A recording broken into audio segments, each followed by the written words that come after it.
On this edition for Saturday, January 25th, the president's legal team lay out their defense in the Senate impeachment trial. And in our signature story, the wind energy industry faces the loss of decades-old tax incentives. Next on PBS NewsHour Weekend. PBS NewsHour Weekend is made possible by Bernard and Irene Schwartz, Sue and Edgar Wackenheim III, the Cheryl and Philip Milstein family, Rosalind P. Walter, Barbara Hope Zuckerberg, Charles Rosenblum. We try to live in the moment to not miss what's right in front of us. At Mutual of America, we believe taking care of tomorrow can help you make the most of today. Mutual of America Financial Group, retirement services and investments. Consumer Cellular offers no-contract wireless plans that are designed to help you do more of the things you enjoy. Whether you're a talker, texter, browser, photographer, or a bit of everything, our U.S.-based customer service team is here to find a plan that fits you. To learn more, go to consumercellular.tv. Additional support has been provided by the Corporation for Public Broadcasting, a private corporation funded by the American people, and by contributions to your PBS station from viewers like you. Thank you. From the Tisch WNET studios at Lincoln Center in New York, Hari Srinivasan. Good evening and thanks for joining us. The legal team representing President Donald Trump began their defense in the Senate's impeachment trial this morning. For 2 hours, 4 lawyers took turns making the case that there is no basis for removing the president from office on the 2 charges facing him: abuse of power and obstruction of Congress. White House counsel Pat Cipollone led off, repeating the administration's claim that Mr. Trump, quote, did absolutely nothing wrong in his calls with Ukrainian President Volodymyr Zelensky, and that Democrats left out facts when they made their case over the past 3 days. Today, we are going to confront them on the merits of their argument. Now, they have the burden of proof.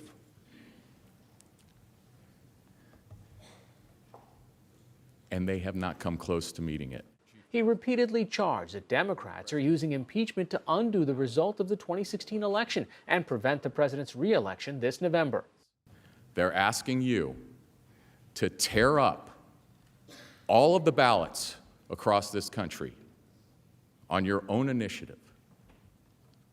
Take that decision away from the American people. And I don't think they spent 1 minute of their 24 hours talking to you about the consequences of that for our country. The legal team also focused directly on the House impeachment case manager, Democratic Representative Adam Schiff. They replayed Schiff's reading of what he admitted was an embellished account of the transcript of the president's July 25, 2019 phone call with Ukrainian President Zelensky. I want you to make up dirt on my political opponent, understand lots of it. That's fake. That's not the real call. That's not the evidence here. The president's lawyers used most of today to preview their challenges to the Democrats' case coming next week. Using texts, emails, and video clips, they said the evidence shows the Ukrainians never knew military aid was being withheld, so it could not have been used as a threat to get Ukraine's leaders to announce an investigation of former Vice President Joe Biden and his son Hunter. There can't be a threat without the person knowing he's being threatened. There can't be a quid pro quo without the quo. The impeachment trial will resume Monday at 1 when the administration lawyers will make their full case defending the president. Joining me here in the studio to discuss today's impeachment trial are Jamie Floyd, host and legal editor at WNYC New York Public Radio, and Ryan Goodman, co-editor-in-chief of Just Security. Jamie, let me start with you. The defense, what did we learn today? This was supposed to be a trailer of sorts. Yes, I like that phrase. You go to the movies and you get a little sneak peek. Yeah. And that's pretty much what they did. They outlined what will be their rebuttal to the argument to remove President Trump from office. They laid out why they say the president did not violate the law. He was acting in his presidential capacity, they say, and anything that he did was not an impeachable offense. And they addressed in a prequel fashion both articles of impeachment, and then they said, you know, we'll sit down for today and we'll come back at you Monday with a more detailed rebuttal. So in this, Ryan, one of the central contentions that they have is that what you've been hearing for 3 days, over 24 hours, is an incomplete set of facts. What are they talking about? What is the new information that the Democrats have been hiding? So that was what they tried to do. They tried to suggest, here we are now presenting to you new information that you haven't heard in the past 3 days. But a large part of it was addressed by the Democrats and the House managers. And Adam Schiff, even last night, went through this pre-buttal where he said, here's what they're going to say tomorrow, and here's what our response is to that. Right. They did fill it out to some degree with additional video of testimony by others. So they tried to problematize, like, when was the first time that the Ukrainians knew that the aid was suspended? But it was interesting because in the same time that they presented all the videos of the officials, U.S. officials saying, well, the first time I knew they knew was like late August, then they leave out the video of one of the officials, the Defense Department official, Ms. Cooper, saying, actually, the first time that we knew in my department that the Ukrainians knew was July 25th, which is the very day of the call with President Zelensky. So looking back over the past 3 days, did the House make its case well enough, considering we're really looking at 4, maybe 5 Republican senators that might be convincible? There are 2 stages going forward. Now, the next phase, once Republicans finish with their 24-hour period of argumentation, if they take that full period, is whether or not those 4 or 5, you really only need 4, Republicans will agree to vote with Democrats to call in witnesses and bring in documentary evidence. That may happen. I'm thinking it's less likely than I thought it was 3 days ago, based on what I'm hearing from Capitol Hill and what I'm seeing in the responses to some of the arguments from the Democrats. But that may happen. Whether or not you can actually get the number of votes you need to convict, that's a completely different question. That's the end game, and highly unlikely. I think all analysts agree, and I think the Democrats see that writing on the wall. And I think one of the most interesting dynamics that we've seen in the past few hours and few days is that when the president's team now presents their facts and says, you've been told other things, here's some contradictory information, it actually forces this question of, okay, if I'm a senator and I can't really resolve it, what must I do but have a true trial where witnesses can come forward? Who knows the real answer to this? John Bolton. Who knows the real answer to this? Mick Mulvaney. And I think that's why that issue is going to come to us in a way that I don't think many of us anticipated after today's hearing. And what Republicans are saying, in part, or will be saying, and began to say today, is, well, why didn't you pursue that in the House? You know, you're so concerned about the political question and the political implications and the timing of the election. It was on you to pursue that in the House. But it is somewhat disingenuous when the White House was stonewalling. And even in a real trial, and of course we know this is not a courtroom in the truest sense of the word, this is a court of impeachment, but you can always call witnesses that weren't called in the grand jury setting. So this idea that we can't hear from witnesses is a bit of a fiction, and I think the Republicans know it. At the core of this also seems to be a case that says, well, what is the power of the presidency? Are these co-equal branches of government? What is the extent of executive privilege that this individual can say, I'm using this power? So it is a set of tough questions in that sense, and I do think one of the issues that the Democrats laid out well is the answer to that question will be with us for decades or centuries, in the sense that we've been looking, when we think about that question, well, what happened with the Johnson impeachment hundreds of years ago? Yeah. What happened with the Nixon impeachment decades ago? And so what the answer to that question here will define the relationship between the two branches for a long period of time. So can it be the case that a president can say, you know, you want any information from us? We're not participating whatsoever. We're not going to even tell you what specifically is executive privilege, just no participation. That's why the letter, this October 8th letter from the White House counsel to the House was declared by the New York Times in its headline, White House declares war on the impeachment inquiry, because it really was just nothing. You'll get no documents, no officials, no matter how low or high they are in the chain. Right. And that's something extraordinary that I think the Democrats are trying to say to the senators, this is about us too as an institution. And the impeachment power is where Adam Schiff landed at the end of his argument, knowing that that would be the last thing he would say to the senators. What is the point of the impeachment power in the Constitution if it is not this moment in which we stand right now. So that is what this moment is all about, and that is why it is so historically important for this to be resolved in a way that understands the capacity of all three branches of government to check one another. All right, Jamie Floyd, legal editor at WNYC, and Ryan Goodman, co-editor of the Just Security blog. Thank you both. Thank you. Thanks.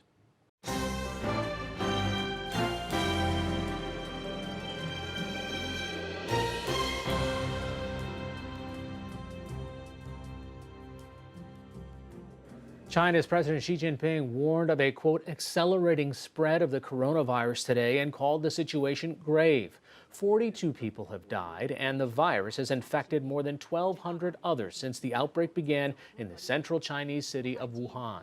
At least 48 million people in China are now in a lockdown that includes a travel ban covering 15 cities.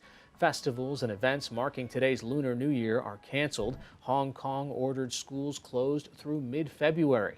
10 other countries, including the United States, have confirmed cases of the coronavirus, which causes symptoms ranging from cold and flu to pneumonia, which can be fatal. So far, those cases that have reached other countries are linked back to Wuhan. So in terms of person-to-person transmission outside of China, we have not seen that yet.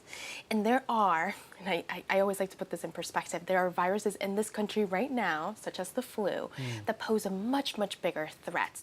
The death toll from the strong earthquake that struck eastern Turkey yesterday is now at least 22. More than 1,000 people were injured and hundreds of structures were damaged during the quake, which registered a magnitude between 6.5 and 6.8. Emergency workers continue to search for survivors in the rubble of collapsed buildings, and President Erdogan inspected the areas affected in eastern Turkey. The initial quake was followed by more than 200 aftershocks with magnitudes as high as 5.4. For more on the Senate impeachment trial and the latest on what U.S. health officials are saying about the coronavirus, visit facebook.com/newshour. The U.S. currently has no national plan to combat climate change. Several states, however, have clean energy mandates, offering technology-specific grants and tax credits to help renewable energy producers compete with fossil fuels. And it appears to be working. Since the year 2000, the amount of renewable energy on our grid from sources like solar and wind has more than doubled. But after this year, a tax credit supporting wind energy for nearly 30 years is phasing out. NewsHour Weekend special correspondent Carla Morthy reports on how the industry is coping with the end of the incentive. Off a rural county road in West Texas, several dozen local landowners and guests are gathered around three 200-foot-long wind blades. Using special acid-free markers, attendees sign the fiberglass and balsa wood blades, ceremonially kicking off what will be one of the largest wind farms in Texas, Aviator Wind. Hollis Ferris is one of those landowners. He owns a 5,000-acre ranch used for raising cattle and game hunts. Well, I've always enjoyed the wind. Where my house sits, I get wind coming from this direction and that direction. I didn't think it'd ever make me any money. 8 of the 191 turbines that make up the Aviator Wind project will be on Ferris's property. Together, landowners negotiated how much they would earn when the turbines spin. Apex Clean Energy, which is developing the project, estimates that Aviator will generate $172 million for the 80 participating landowners. Ferris didn't want to disclose exactly how much he expects to make, but with his 8 turbines, he could easily earn 6 figures a year. The way I see it, you have a bad year, this gives you an income to keep the ranch running.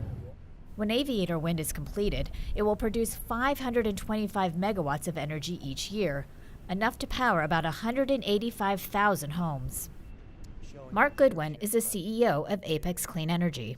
An older project from 10 years ago would have 2 or 3 times as many turbines, and the cost of the electricity has come down significantly in the last 10 years. So way more productive. It is way more productive, and the cost has essentially stayed the same or gone down. The turbine blades being installed at Aviator are nearly 60% bigger than ones on turbines installed less than a decade ago. This helps each turbine generate more electricity, in turn driving down the price of the power it captures. Wind power in the United States has also gotten a big boost from a federal subsidy called the Production Tax Credit, or PTC.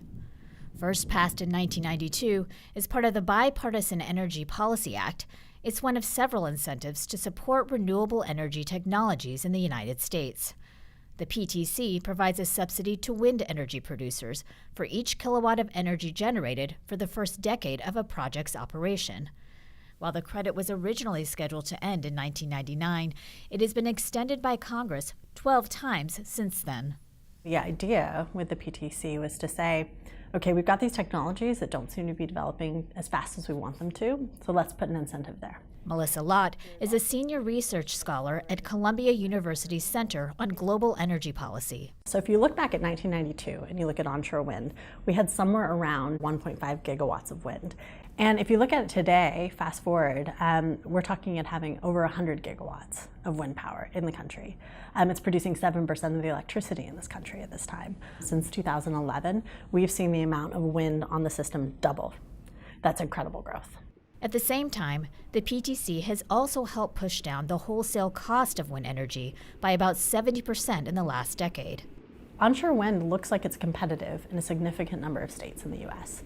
So if the idea behind the PTC was to say, okay, we're going to help a technology that's not quite there, well, in the case of wind, maybe it is there now. And that's exactly what lawmakers have determined. After nearly 30 years, Congress is phasing out the PTC. Wind projects need to be operational by the end of 2020 to receive the full credit, with the incentive completely disappearing by 2024. That means projects like Aviator are racing to be up and spinning this year. A turbine can be built in as fast as 2.5 weeks, and to build nearly 200 of them by the end of this year requires carefully choreographing the location of equipment, like cranes, and a small army of construction workers. While some teams are preparing sites, others are receiving and staging the massive pieces of infrastructure that make up each turbine. Getting the sections of each one here is also a logistical feat. The blades are shipped on expandable trailers and are so long that access roads built for the project can't be too steep, or the blades could scrape the ground. Beyond the scale and increased productivity of wind projects like Aviator, renewable energy has also gotten a boost from big corporations, hoping to address climate change by offsetting their greenhouse gas emissions. Among those signing the blades at Aviator was a team from Facebook, which is pledged to buy about 40% of the energy produced here. Urvi Parekh is the head of renewable energy for Facebook. We've set a goal that in 2020, Facebook, 100% of its operations will be supported by renewable energy projects. And our interest is in making sure those renewable energy projects are in the same region or electrical grid where our consumption happens. The power Facebook is buying from Aviator will offset energy used by its data centers in nearby Fort Worth and New Mexico.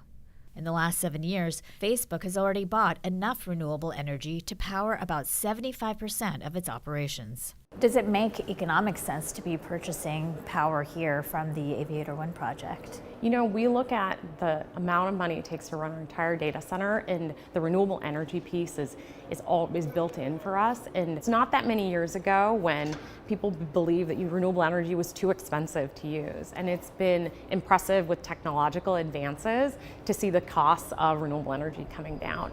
Aviator's other major customer is McDonald's, which is also contracting to buy about 40% of the annual energy production here. It's the fast food giant's first large renewable energy purchase.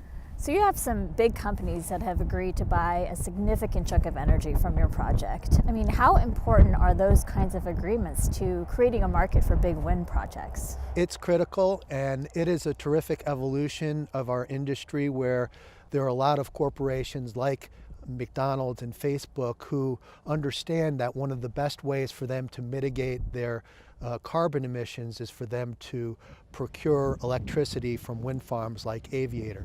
Goodwin says these corporate commitments to combat climate change in turn end up supporting the rural communities where projects like Aviator are based. So this whole facility is brand new? All of it is brand new. Aaron Hood is a superintendent of the Robert Lee Independent School District, which is located in the same county as Aviator Wind. Hood says that with just about 285 students, the district historically relied on taxes paid by oil and gas operations. More recently, though, it's been taxes paid by wind projects. We're proud of it. Schools our size usually don't get opportunities to do this, Yeah. and so we were very fortunate. Aviator is the third wind development to benefit the district, and it's expected to provide about $34 million in tax revenue over the next 25 years.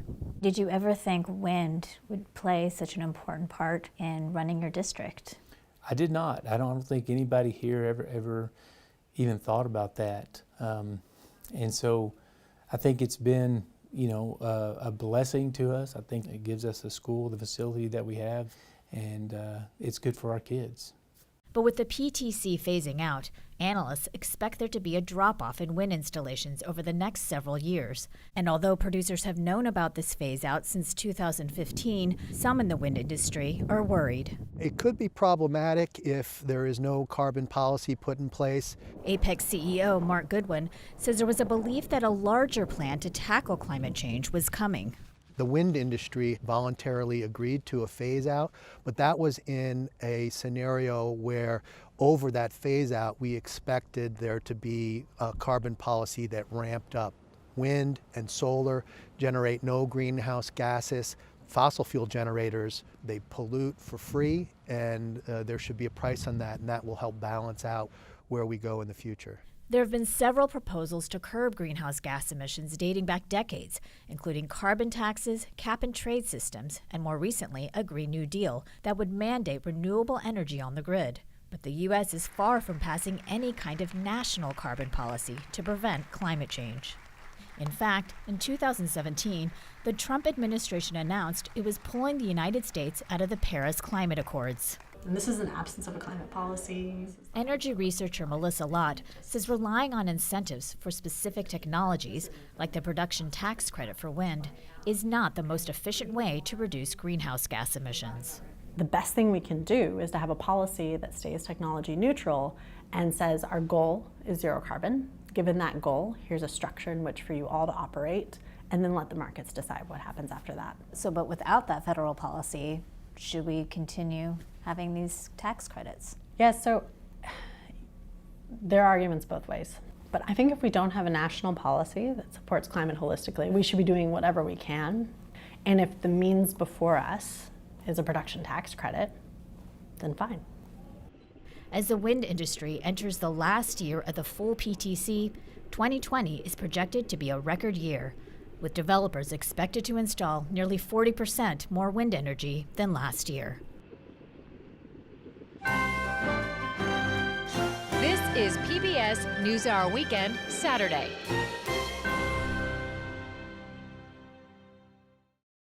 Today marks the Chinese Lunar New Year and the beginning of the Year of the Rat. Celebrations will feature the traditional lion dance, ushering in good luck and fortune. In New York, one young dancer is showing how the tradition is being reinvented. Lion dance started around the Tang Dynasty, most people would point it, which is several hundred years ago. And for the most part, lion dancing is an art that's reserved for martial artists. And more often than not, only the best students in a martial arts school could perform under the head. Of course, now it's more of a cultural and performance art that's more focused on blessings, going to big events, and most famously, we're there for parades. We're there for Chinese New Year. I started at 12 years old, and at 12 years old, it was a very tough uphill battle for me. First of all, I was very introverted. The person that I was at 12 years old would have been a very different person if I'd never picked up lion dance at all. Even now, there's not that many women that are visible, that play in the head, in the tail. However, in the Freemasons, we do try to change that. We do try to recruit women. I had all of these thoughts, I had all of these doubts lingering on me, and I had to face them head on. Like, any girl can do this. Like, if a 15-year-old boy can do this, a girl should be able to do this. I shouldn't be a spectacular case. I shouldn't be the exception. There's segments in society where there's not a lot of girl presence. But I'd like to change that. There is some sense of power when I get on the head, because I get to express myself. Nobody can see me, so I can act how I want, I can play how I want. If I want to do kicks, I'll do that. And if I want to mess around with other people, I'll do that. There's a sort of freedom.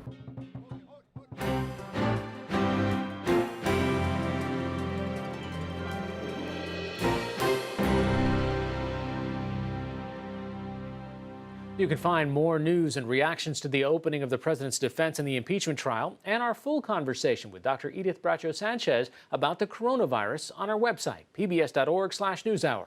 That's all for this edition of PBS NewsHour Weekend. I'm Hari Srinivasan. Thanks for watching. Have a good night.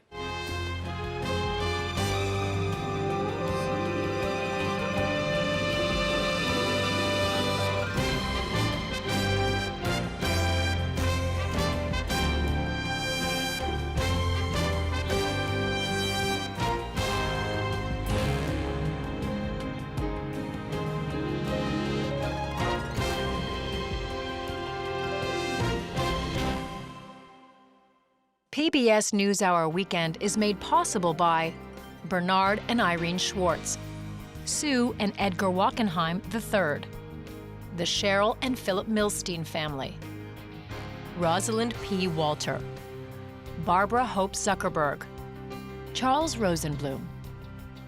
We try to live in the moment to not miss what's right in front of us. At Mutual of America, we believe taking care of tomorrow can help you make the most of today. Mutual of America Financial Group, retirement services and investments. Additional support has been provided by the Corporation for Public Broadcasting, a private corporation funded by the American people, and by contributions to your PBS station from viewers like you. Thank you.